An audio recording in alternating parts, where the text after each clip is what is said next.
ৰঙিয়াৰ মৰাঞ্জনাত কেডি আইৰণত আৰক্ষীৰ অভিযান। ৰঙিয়াৰ মৰাঞ্জনাত আৰক্ষীৰ অভিযান। কেডি আইৰণ কোম্পানী লিমিটেডত আৰক্ষীৰ অভিযান। চানমাৰী আৰু ৰঙিয়া আৰক্ষীৰ অভিযান কেডি আইৰণত। গুৱাহাটীৰ লোহা চুৰিৰ ঘটনাত সাঙুৰ খাইছিল কোম্পানীটোৰ নাম। কোম্পানীটোৰ মালিক দিলীপ গোৱেংকা। অভিযান অব্যাহত আছে আৰক্ষীৰ। অবৈধ আৰু চোৰাং সামগ্ৰী সৰবৰাহৰ অভিযোগ কোম্পানীটোৰ বিৰুদ্ধে। News desk report, Assam time. ৰঙিয়াৰ মৰাঞ্জনাত কেডি আইৰণত আৰক্ষীৰ অভিযান। ৰঙিয়াৰ মৰাঞ্জনাত আৰক্ষীৰ অভিযান। কেডি আইৰণ কোম্পানী লিমিটেডত আৰক্ষীৰ অভিযান। চানমাৰী আৰু ৰঙিয়া আৰক্ষীৰ অভিযান কেডি আইৰণত।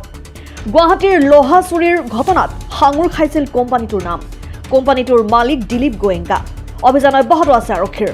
অবৈধ আৰু চোৰাং সামগ্ৰী সৰবৰাহৰ অভিযোগ কোম্পানীটোৰ বিৰুদ্ধে। News desk report, Assam time. ঘৰত আনন্দ আৰু সম্পৰ্কৰ চমক বজাই ৰাখিবলৈ জৰুৰী হৈছে সকলো আনন্দময় মুহূৰ্তত মৰমৰ উপহাৰ দিয়াটো। সেইবাবে মধুশ্ৰী জুৱেলাৰ্ছে আনিছে সকলো ৰঙীন ক্ষণৰ বাবে বিশেষ গহনা। হীৰাৰে হওক, সোণৰে হওক বা ৰূপৰে হওক, শ্ৰেষ্ঠ ডিজাইনছ আৰু হলমাৰ্কযুক্ত গহনাই ৰাখে সম্পৰ্কক নিখুঁত। তেনেহ'লে আজিয়ে আনক আনন্দ মধুশ্ৰী জুৱেলাৰ্ছৰ সৈতে। যোগাযোগ কৰক 7002800341 নাইবা ভিজিট কৰক LNB ৰোড, নলবাৰী, অসম।